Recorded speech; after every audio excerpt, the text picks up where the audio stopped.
Shalom adik-adik, apa kabarnya hari ini? Wah, seneng banget kalian boleh ada di ibadah online ini. Dan ibadah online kali ini kalian gak sendirian karena bersama dengan Kak Rama. Oke, jadi kita mau memuji Tuhan, besarkan nama Tuhan dengan penuh semangat. Dan kita mau memberikan semuanya untuk Tuhan. Baik suara kita, tangan kita, semuanya, gerakan kita untuk kemuliaan nama Tuhan ya.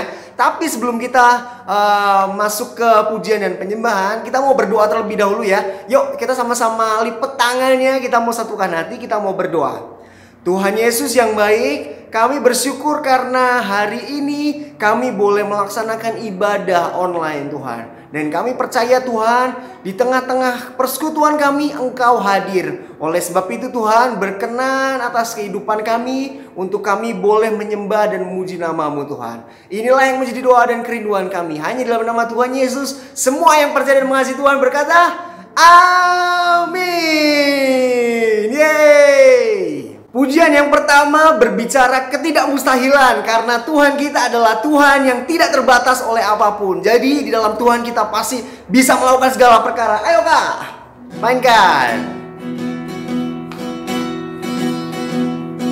Bukan kuat, yes, bukan gagah, oh ye, tapi rohmu kata Tuhan. Bukan kuat, yes, bukan gagah, oh ye, tapi rohku kata Tuhan. Gunung ini dipindahkan, gunung itu disingkirkan, gunung tinggi diratakan oleh rohku kata Tuhan. Bukan kuat, yes, bukan gagah, oh ye, tapi rohmu kata Tuhan. Bukan kuat, yes, bukan gagah, oh ye, tapi rohku kata Tuhan. Gunung ini dipindahkan, gunung itu disingkirkan, gunung tinggi diratakan oleh rohku kata Tuhan. Satu kali lagi.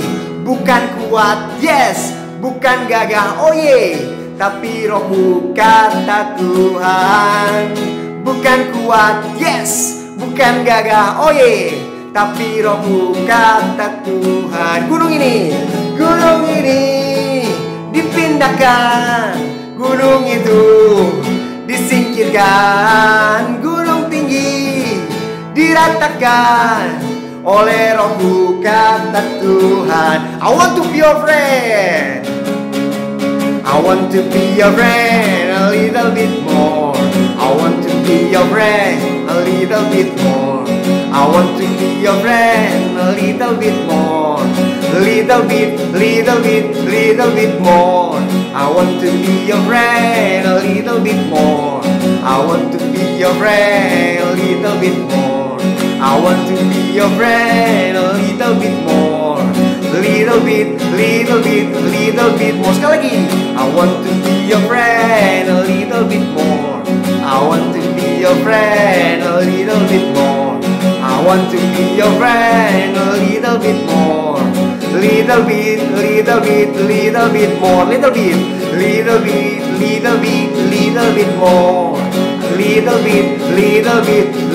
bit more. Beri kemuliaan nama Tuhan. Haleluya.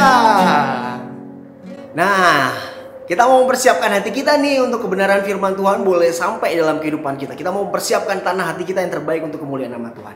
Yuk kita sama-sama satukan hati kita dan kita mau angkat pujian kita. Lingkupiku dengan sayapmu, naungiku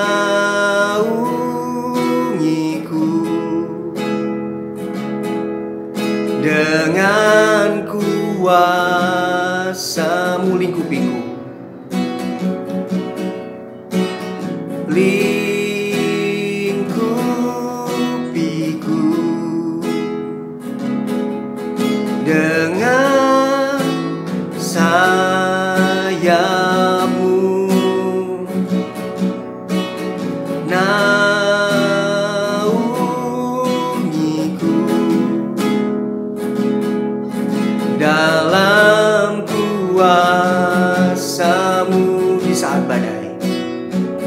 saat badai bergelora, ku akan terbang bersamamu. Bapa, Kau Raja atas semesta, ku tenang sebab Kau Allahku. Di saat badai bergelora, ku akan terbang bersamamu. Bapa, Kau Raja atas semesta, ku tenang sebab Kau Kita mau belajar menyembah Tuhan ya. Terima kasih Tuhan, Engkau baik, sangat baik buat kami. Selamanya Engkau baik, tak terbatas kasih-Mu, tak terbatas pengorbananmu bagi setiap kami. Kami mengucap syukur, kami menyembah-Mu. Di saat badai bergelora, kita angkat tangan kita ya. Ku akan terbang bersamamu. Bapa, Kau Raja atas semesta, ku tenang sebab Kau Allahku. Ku tenang sebab Kau Allahku. Ku tenang sebab Kau Allahku. Bapak, terima kasih. Kami siap untuk mendengarkan kebenaran firman-Mu. Hanya dalam nama Tuhan Yesus. Haleluya. Amin. Shalom adik-adik. Yuk, saat ini kita mau sama-sama mendengarkan cerita firman Tuhan. Tapi sebelumnya kita mau sama-sama berdoa dulu ya adik-adik. Kita siapkan hati kita lipat tangan, kita tutup mata, kita berdoa. Bapa, terima kasih kalau hari ini kami masih boleh memuji dan menyembah nama-Mu. Tuhan, sebentar lagi kita akan mendengarkan cerita firman Tuhan. Tolong Tuhan sertai kami agar kami boleh fokus selama mendengarkan firman-Mu, supaya kami boleh mengerti dan bahkan menerapkannya dalam kehidupan kami, sesuai dengan apa yang Kau inginkan bagi kami. Tuhan, tolong berikan kami hati dan telinga yang mau dengar-dengaran. Terima kasih ya Bapa. Dalam nama Tuhan Yesus, kami siap untuk mendengarkan firman Tuhan. Haleluya. Amin. Nah adik-adik, hari ini kita mau sama-sama belajar dari kisah hidup seseorang yang bernama Ayub. Adik-adik tahu nggak siapa itu Ayub? Ayub adalah salah seorang tokoh di dalam Alkitab yang ada di Perjanjian Lama.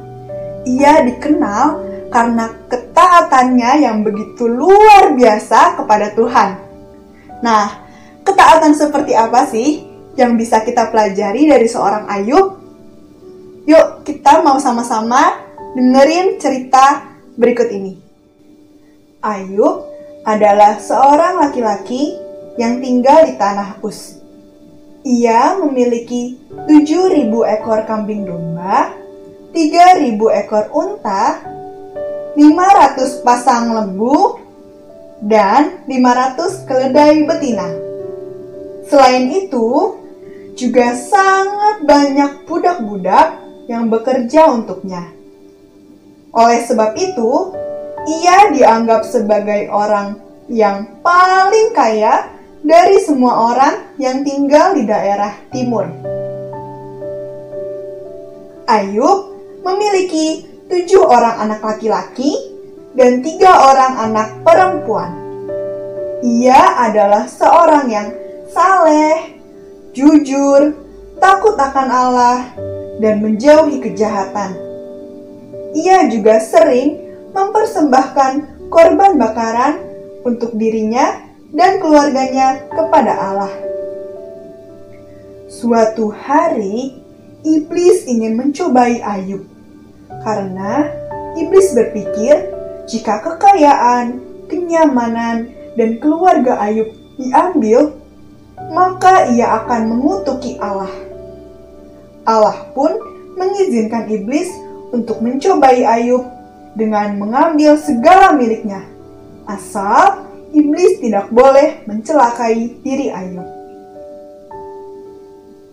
Nah, suatu hari seorang pesuruh datang kepada Ayub dan ia mengatakan bahwa orang-orang Sheba datang untuk menyerang dan merampas seluruh lembu sapi dan keledai miliknya, serta membunuh para penjaga hewan tersebut. Ketika pesuruh itu sedang berbicara, datang seorang pesuruh yang lain, dan ia mengatakan bahwa api dari langit menyambar dan membakar habis seluruh kambing domba beserta para penjaganya. Ketika itu juga datang lagi seorang pesuruh yang ketiga. Ia mengatakan bahwa orang-orang Kasdim datang untuk menyerbu dan merampas unta-unta serta membunuh para penjaganya. Kemudian datang lagi pesuruh yang keempat. Ia berkata bahwa ada angin ribut melanda rumah yang sedang ditempati oleh seluruh anak-anak Ayub untuk berpesta. Lalu angin tersebut menyebabkan rumah itu roboh dan menimpa mereka semua hingga mereka mati. Setelah mendengar semua itu, maka berdirilah Ayub. Ia mengoyak jubahnya dan mencukur kepalanya. Lalu ia bersujud dan ia menyembah Allah. Ia berkata, "Dengan telanjang aku keluar dari kandungan ibuku, dengan telanjang juga aku akan kembali ke dalamnya. Tuhan yang memberi, Tuhan yang mengambil. Terpujilah nama Tuhan." Ayub pun tidak berbuat dosa, karena ia tidak menyalahkan Allah atas apa yang terjadi dalam hidupnya.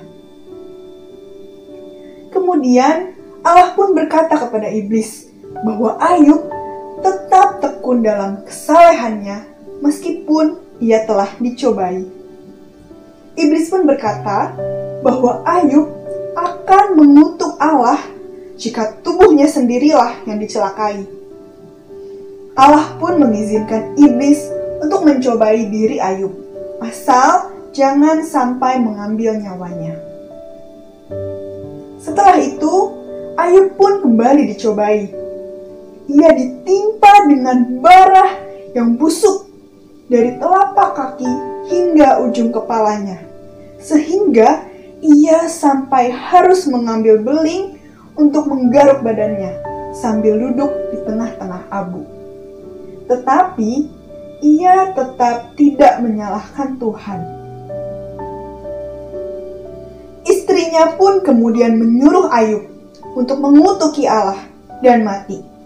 Namun, Ayub malah berkata bahwa istrinya adalah perempuan gila dan bahwa mereka seharusnya tidak hanya mau menerima yang baik saja dari Allah, tetapi juga harus mau menerima yang buruk. Setelahnya, datanglah 3 orang sahabat Ayub, yaitu Elifaz, Bildad, dan Zofar. Mereka ingin menghibur Ayub. Ketika mereka datang, mereka bahkan tidak dapat mengenali Ayub lagi. Mereka pun menangis, mengoyakkan jubahnya, dan menaburkan debu di kepala mereka. mereka duduk bersama dengan Ayub selama 7 hari 7 malam tanpa mengucapkan apa-apa. Selama masa pencobaan tersebut, lama-kelamaan Ayub mulai berkeluh kesah kepada Allah. Ketiga sahabat yang bersamanya pun mulai menyalahi Ayub dan meragukan kesalehan Ayub. Mereka mulai berpikir bahwa Ayub mungkin telah melakukan dosa yang besar, sehingga ia dihukum oleh Allah. Lama-kelamaan, keberadaan sahabat Ayub itu pun mulai berdampak buruk bagi Ayub, karena mereka tidak dapat mendukung Ayub ataupun memberikan nasihat yang baik untuk Ayub. Ayub masih mempertanyakan alasan Allah mengizinkan semua hal tersebut terjadi padanya. Namun, Ayub juga tetap menaruh iman percayanya kepada Allah. Hingga pada akhirnya, Ayub menyadari bahwa segala penderitaan yang terjadi dalam hidup Ayub adalah untuk kebaikan Ayub, agar ia dapat merasakan kasih dan pengampunan yang Allah berikan. Juga agar ia tidak menjadi seseorang yang sombong hanya karena ia hidup tidak bercela di hadapan Allah. Ayub menyadari bahwa ia memiliki Allah yang sangat luar biasa, Allah pencipta alam semesta yang memegang seluruh kehidupannya. Kemudian Ayub pun menyesali segala perkataan dan segala keluh kesahnya yang telah ia ucapkan selama masa pencobaan tersebut. Dan ia pun meminta ampun kepada Allah. Allah pun marah terhadap ketiga sahabat Ayub karena mereka telah mengatakan hal yang tidak benar kepada Ayub. Allah menyuruh mereka untuk mempersembahkan korban bakaran, dan mereka harus meminta kepada Ayub untuk memohonkan pengampunan kepada Allah bagi mereka. Mereka pun melakukan apa yang diperintahkan Allah, dan Allah mengampuni mereka. Setelah itu, Allah memulihkan keadaan Ayub. Ia memberkati Ayub dan memberikan kepada Ayub 2 kali lipat dari segala harta yang dimilikinya dahulu. Ayub juga kembali memperoleh 7 orang anak laki-laki dan 3 orang anak perempuan. Dan ia memiliki umur yang panjang. Nah, adik-adik, dari kisah hidup Ayub yang sudah kita dengarkan tadi, kita bisa sama-sama belajar sesuatu ya. Yaitu bahwa ketika kita sedang berada di dalam masa yang sulit atau di dalam penderitaan, seperti misalnya kita ada masalah nih dengan anggota keluarga kita, atau dengan teman-teman di sekitar kita, atau bahkan di dalam studi kita, dalam lingkungan sekolah kita. Ingat bahwa kita harus tetap memiliki sikap hati yang benar. Memang benar, bisa saja orang di sekitar kita, bahkan orang-orang yang terdekat dengan kita, mereka bisa saja memberikan nasihat yang salah atau yang buruk. Mereka juga bisa saja menyalahkan kita, bahkan meninggalkan kita, seperti yang dialami oleh Ayub tadi. Tapi ingat bahwa kita harus memiliki hati yang tetap berpaut kepada Tuhan, karena hanya Tuhan yang tidak akan pernah meninggalkan kita, adik-adik. Satu hal yang harus kita yakini, yaitu bahwa Tuhan memiliki rencana dan berkat-Nya yang sangat indah di dalam kehidupan kita, di balik setiap penderitaan yang kita alami. Asal kita mau terus sabar dan percaya penuh kepadanya. Bahkan, bukan cuma Ayub saja yang menderita, adik-adik. Tuhan Yesus saja saat berada di dunia ini juga menderita loh, sangat luar biasa penderitaannya. ia mengalami yang namanya dihina, dipukul, dikhianati, dibenci, dicaci maki, bahkan ia sampai harus mati di atas kayu salib. Tapi kita juga sama-sama tahu bahwa penderitaan yang Yesus alami itu juga merupakan bagian dari rencana Allah atas kehidupan setiap manusia. Bahwa lewat penderitaan Tuhan Yesus, seluruh dunia diberkati dan diselamatkan. Jadi, kita harus terus ingat ini dan yakini ini, bahwa apapun yang Tuhan izinkan terjadi dalam hidup kita saat ini, seburuk apapun itu akan mendatangkan kebaikan bagi kita di masa depan nantinya. Amin. Nah, adik-adik, tadi kan kita sudah mendengarkan cerita firman Tuhan. Sekarang, yuk kita mau sama-sama baca ayat hafalan untuk minggu depan. Ayat hafalan hari ini diambil dari perkataan Ayub yang ia ucapkan sebagai bukti imannya kepada Tuhan. Ayatnya diambil dari Kitab Ayub 42 ayat 2. Kitab Ayub 42 ayat 2. Isinya seperti ini. Aku tahu bahwa Engkau sanggup melakukan segala sesuatu dan tidak ada rencanamu yang gagal. Sekali lagi ikutin baca ayatnya sama-sama ya adik-adik. 1, 2, 3. Ayub 42 ayat 2. Aku tahu bahwa Engkau sanggup melakukan segala sesuatu dan tidak ada rencanamu yang gagal. Oke, sekarang kita akan mengakhiri ibadah online hari ini. Kita sama-sama mau berdoa ya adik-adik. Lipat tangan, tutup mata, kita sama-sama berdoa. Bapa, terima kasih untuk kebenaran firman Tuhan yang boleh kami dengarkan hari ini. Tuhan, ajar kami Tuhan, agar kami boleh memiliki hati yang seperti Ayub, yang mau terus taat, mau terus setia mengikuti Yesus, apapun yang terjadi dalam kehidupan kami. Mau itu yang terjadi saat ini ketika kami masih kecil, ataupun nanti ketika kami beranjak dewasa, kami mau selalu ingat Tuhan, bahwa Tuhan memiliki rencana yang begitu indah atas setiap hidup kami. Dan Kau memiliki berkat yang luar biasa di masa depan bagi kami, anak-anak-Mu Tuhan. Terima kasih ya Tuhan. Sebentar kami akan mengakhiri ibadah online hari ini. Biar Roh Kudus terus bekerja di dalam hati kami, menuntun kami dalam setiap langkah kehidupan kami. Terima kasih ya Bapa. Hanya dalam nama Tuhan Yesus Kristus kami berdoa. Haleluya. Amin. Adik-adik, sekarang kita mau angkat tangan kita dua-duanya. Kita mau menerima berkat dari Tuhan yang akan disampaikan oleh Bapak Gembala kita, Bapak Pendeta Yusak. Mari anak-anak yang dikasihi oleh Tuhan, setelah kita beribadah kepada Tuhan, kita mau sama-sama menerima berkat Tuhan. Yuk kita angkat tangan kita, tadahkan tangan dan terimalah berkat Tuhan.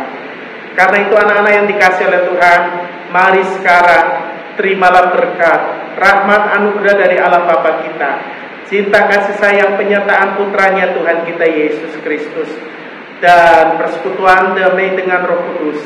Biar kiranya terus tinggal menyertai kita sekalian mulai saat ini sampai Maranatha Tuhan Yesus datang kedua kalinya, bahkan sampai selama-lamanya. Demi nama Tuhan Yesus Kristus kami berdoa dan bersyukur. Haleluya. Amin.